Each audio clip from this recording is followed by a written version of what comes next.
Bismillah ar-Rahman ar-Rahim. Assalamu alaikum. Peace and blessings upon you all. So now we are here to talk about the dining philosopher problem. Okay. So it's an illustrative example of common computing problems. It's not so realistic. Okay. But it is kind of wait a second, my pen is not working. But it's a kind of problem which can be applied to the computer sciences, but not that realistic. Okay. It is a classical, multi-process synchronization problem. It was in 1965 actually. Oscar Dijkstra, he actually set an examination question on synchronization problem where five computers competed for access to five shared tape drives. Okay.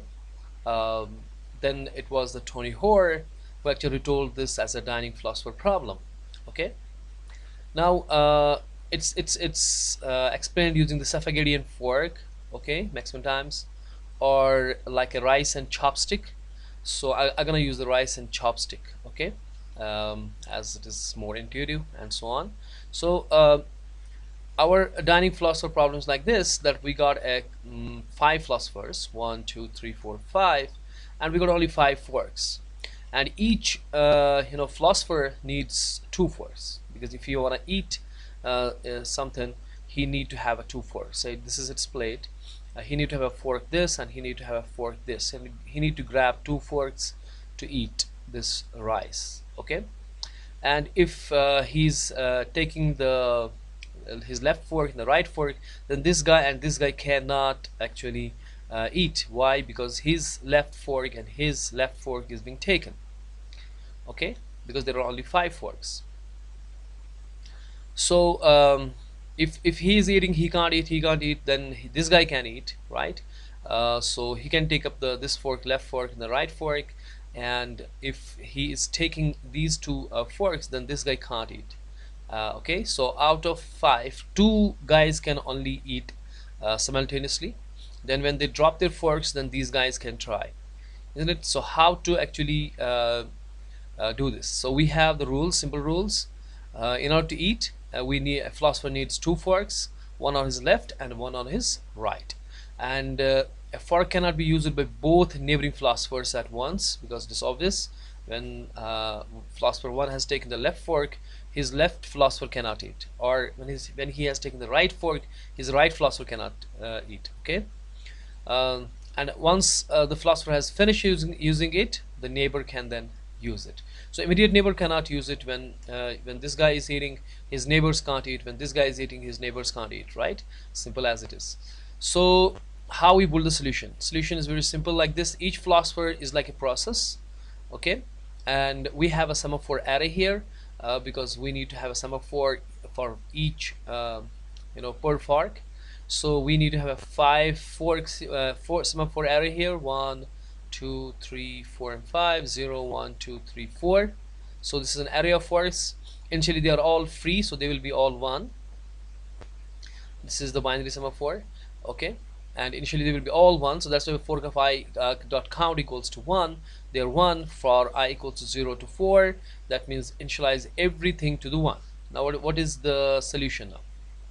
Solution is very simple, that is this guy. Say we run an outer while loop.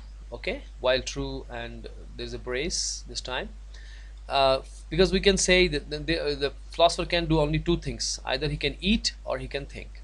Okay, think means he's doing something else, but eating means that all the five philosophers can think simultaneously, no problem with that, you can think. But when you're eating, then you have a contention of the forks. So eating is a problem, thinking is not a problem, right? So thinking means here something, doing something else, some other job other than using those forks. So before eating, you want to eat here. Before eating, you want to lock the left fork. This is the left fork, and you want to lock the right fork. So what you are doing is you are doing wait on the fork of I, because we said that we have an array of fork. This is 0, this is 1, this is 2, this is 3, and this is 4. Initially they are all 1. Say for example, 0th philosopher comes in, that is the I is 0 for him.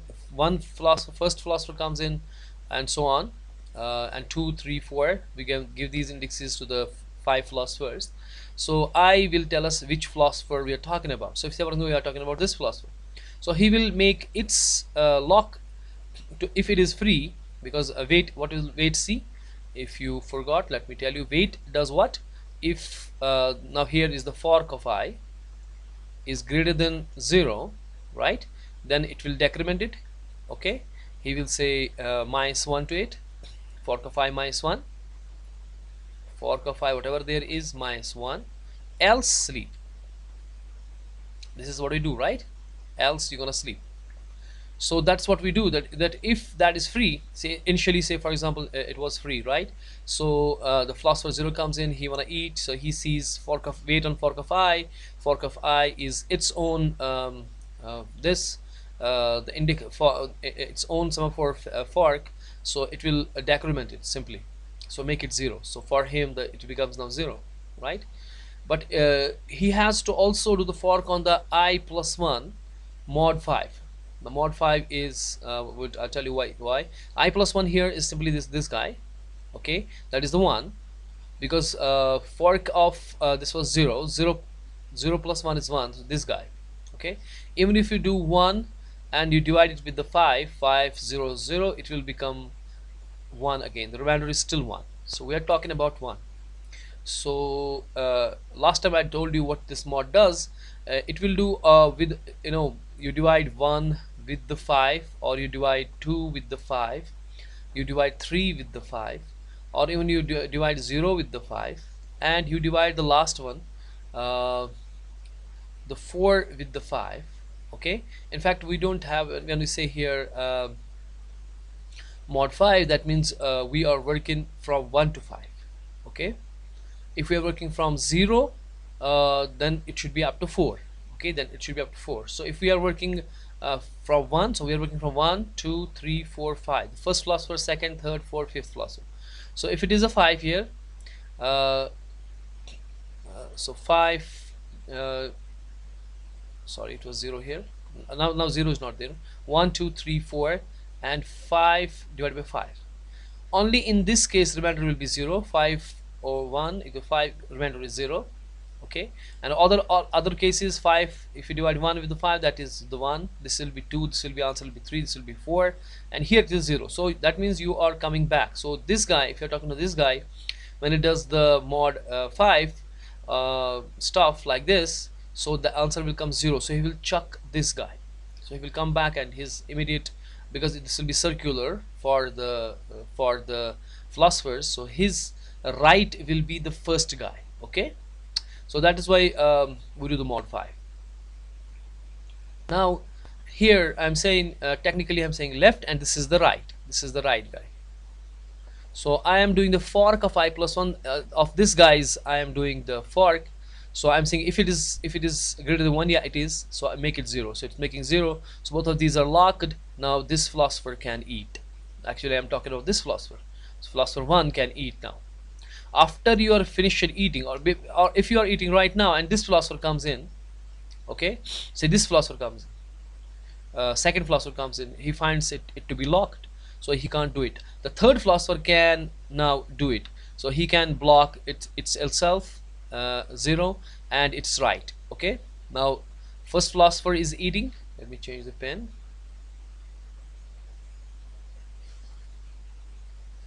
Now first philosopher is eating, okay, and this third philosopher is eating, right? Now they have locked the second philosophers and fourth philosophers left chopstick. Now now if this guy comes in, he can't. Okay, if this guy comes in, he can't, because if you see here, this guy comes in, he can use a wait on fork of I. He'll make its because it's free, you can do it.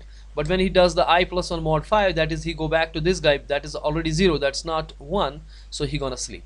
So he's sleeping on this wait on fork of I plus 1 mod 5. So all of these guys, other guys will only 1 and 3 will be eating, and rest of the guys are sleeping. When you are done, you are finished eating, you can actually release the lock. So you are releasing the lock. You will release firstly the lock of your neighbor, Okay, so you are releasing this lock, for example, and then you release your own lock. Okay, so that if this guy, the second guy who was waiting uh, for the lock, okay, for the fork, now can wake up and start executing. Okay, now if you see, if this third guy is still eating, okay, here he's still eating, he's not released it. Now second guy can wake up, he will do this wait fork of I, make it 0, but his second wait, that is fork of I plus 1 mod 5, will lead him to the sleep, because that is not free. So he's sleeping on this fork. When the third process comes in, he finishes, he makes it both one, releases a lock by the signaling, because signal increments, we know that signal does what, signal increments. And then and only then this guy, uh, the second guy, can now eat. Okay, he will lock it by using fork I plus 1 mod 5, that is, this guy will be locked for the second, and he can eat. Do you understand? But now what we are saying is, it's getting a little uh, messy. So let me remove the clutter, and I'm saying that you are here, say for example, and this is a rice, and we got 1, 2, 3, 4, and 5 philosophers with chopsticks. Okay, this is the chopstick. So if this guy has to eat, say for example philosopher, this is the philosopher 1, he has to eat, he has to take this chopstick and this chopstick, isn't it? Now when he is eating, so he will do the weight on this chopstick and to its right, and to this chopstick, that is left and right. Okay, now when he is done, now these guys, this guy and this guy, cannot eat because P1 is eating. So he will they will be sleeping. When they come in, they will by these weight and this weight will make them to sleep, is it? So and so on. So when he releases the lock, then and only then other guys can do it. But what, there is a one problem with this solution, oh, that is the deadlock. So how is the deadlock here? In a scenario, if all the philosophers, say P1, this is P2, say for example this is P3, and this is P4, and this is P5, if all the philosophers came simultaneously, okay, they are here simultaneously, so all of them take the left chopsticks. Okay, if all of them take their left chopsticks, say P1, let me make it again. Now if all of them can, they are all here, they came simultaneously trying to eat. Say for example everybody is doing this weight on fork of I. So that means you are doing the weight on the left, it is free, nobody's taken it, you can lock it. So it's that will become 0. So if we say here this one, 1, 2, 3, 4, 5, now philosopher 1 comes in, he does weight on his fork of I, that is this guy, and he will make it 0, from 1 to 0, right? Because weight will because it was initially free, everyone was initially 1, 1, 1, so it makes it 0 and locked it. Simultaneously P1 came and he did it with its own left fork, so he will make this 0. So P2 comes in, he make its left fork locked using this weight fork of I. Now P3 comes in, he does lock on this, and P4 comes in to lock on this, because this is free, he will make it this. Now everybody has locked its left fork. Okay, now everybody will try to do this, the next weight on fork of I plus 1. Now this will try the lock on its right, but that is already locked. Now this will try on its right, that's already locked. So everybody will try its right, and they are already locked, because all of them are locked, all the forks are locked, right? So that means P0 will wait when P1 will leave P0 will wait when this P4 will leave his right fork. Okay, P4's left fork or P0's right fork, and he can do it. But P4 will wait for P3, P3 will wait for P2, P2 will wait for P1, P1 will wait for P0, and in fact nobody is gonna leave it, because nobody will finish eating, because they can only leave their left fork if they have done eating. They have grabbed the left, now they want the right fork, but the right fork is not available, so everybody is waiting for other guy to leave. So the thing is that nobody will leave it, and they will stay forever like this in a sleeping, because everybody has gone to sleep, nobody is eating. So at least one process should have been eating. If one process should have been eating, he will finish, he would have waken up another, then that guy will wake up another, but all of them go to sleep because of here this right fork, because all the right forks are occupied, so that means they all go to sleep. So nobody is awake. So when nobody is everybody is in sleep, so it's gonna be perfect deadlock. So how to avoid this? We want that at least one guy should be eating, right? So how are we going to do that?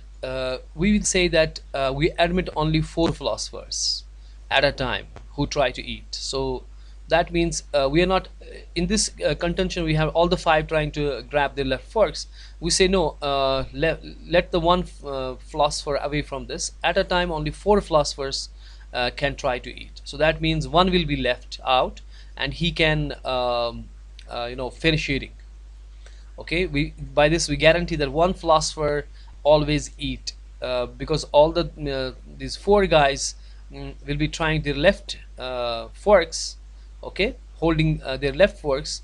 Then for one philosopher there will be the two forks available and he can eat. Now what we are saying is this is our 1 2 3 4 and 5. This is 1 2 3 4 and 5 forks. Now philosophers say this is the P0, P1, P2, P3 and P4. Now say at a time only four philosophers are allowed. Okay, say P0 comes in and he locks his left, P1 comes in, he locks his left, P2 comes in, he locks his left, P3 comes in, he locks his left. So this is left out, so P4 is not there. So that makes it sure that at least P0 can finish because his right is free. Okay, so P0 will make it sure at least, because these guys have taken up their forks, but because P4 is not there, one process is not there, that will make the P0's at least the right fork, this is actually the left fork, free, because I occupied the right here. Actually I should have occupied the left first. Okay, so at least the idea is simple, that P0 can do it because his if one of the philosophers is out of the contention, then his left and P0's right, you can occupy it. Okay, in fact I should say first left then right. So let's do it here. This is the philosopher P0, this is P1, this is P2, this is P3 and this is P4. If we are doing, it is occupying its left, P1 is occupying its left, P2 is occupying its left, and P3 is occupying its left. So only four philosophers are allowed to eat simultaneously. P4 can't. When P4 tries, he is being refrained. Okay, so that makes it sure that P0's right is available. After that P0 will do its weight on its right fork. Okay, that's available, he can do it. If other guys try to do it on a right, but that's not possible because they are occupied, but P0 can finish eating. When he finishes eating, okay, he will release both of these locks. This will be available, this will be available. Now when this is available, this P1 can occupy it and then finish, okay, eating, and then releases this lock. When this guy can take it and finish, okay, and then releases this lock, and this is released, P3 can occupy it and he can finish eating. When all of them eating, at least if this guy is finished eating, then P4 can enter into contention, because at a time 4 can be there. And when this guy finishes, releases this lock, and P4 can occupy both locks and finish eating. So this will avoid deadlock for sure. But how we do it now? We will use another semaphore, that will be counting semaphore, say T. Okay, and for the T in total, its count in the beginning will be 4. Okay, and before entering into critical section we do wait on T. Okay, if P0 comes in, it will wait on T, because it is 4 it will become 3. Then P1 comes in, it will do wait on T, then make it 2. Then say for example P2 comes in, P3 comes in, will make it 1. Okay, and so on, 4 3 2 1. And so 1 2 3 4 processes are there. Sorry, in the beginning it was 4, and when the P1 comes in, makes it 3. P1 will make it 3, P2 will make it 2, P3 will make it 1, and P4 will make it 0. For P5 it's not possible to actually execute. Here we have started from the P0, so we say P0, P1, P2 and P3. Now P4, when does wait on the T, it is 0, so it's gonna sleep, so it can't enter the eating. Okay, he can't eat because because before philosophers do anything, they will do wait on T. When P0, P1, P2, P3 they come simultaneously and they do wait on the T, they will make it 0. Okay, from 4 to 0. For P4, when it sees, because wait says when the this T is 0, if T is not greater than 0, it's gonna sleep, so P4 is gonna sleep. It will make it sure that four processes whosoever came the first, the four processes will enter this dynamic philosopher eating stuff, and the one philosopher is kept out of it. So this will be done with the weight of T. So this is our solution. Okay, and we say that while true, you can think no problem, but when you want to eat, first you do wait on T, because in the initially T is 4, so you can say in the beginning initialize T dot count equals to 4. So this is our the T dot count. This is the semaphore, counting semaphore T, which is initially 4. So when the 4 process comes in, they will make a wait on T, and they will make it 0, 4, 3, 2, 1 and 0. And then when the last 5th process comes in, he finds it 0, he will sleep here, and the rest of the processes go on. So out of the 4 processes, one process will definitely have the both of these left and right forks free. So that means that process can eat and then release their lock, so that then the other process who is waiting for the right fork will finally come out of the sleep and eat, and by that all the processes will eat. Okay, so this is a deadlock free solution of dynamic philosophers. Okay, that's on for this segment. Okay, now in the next lectures we see the monitors, and before we see the monitor we'll see why semaphores, what kind of problems we have in semaphores, and then why we go for the monitors. Okay, so see you in the next lecture. Until then, masalama.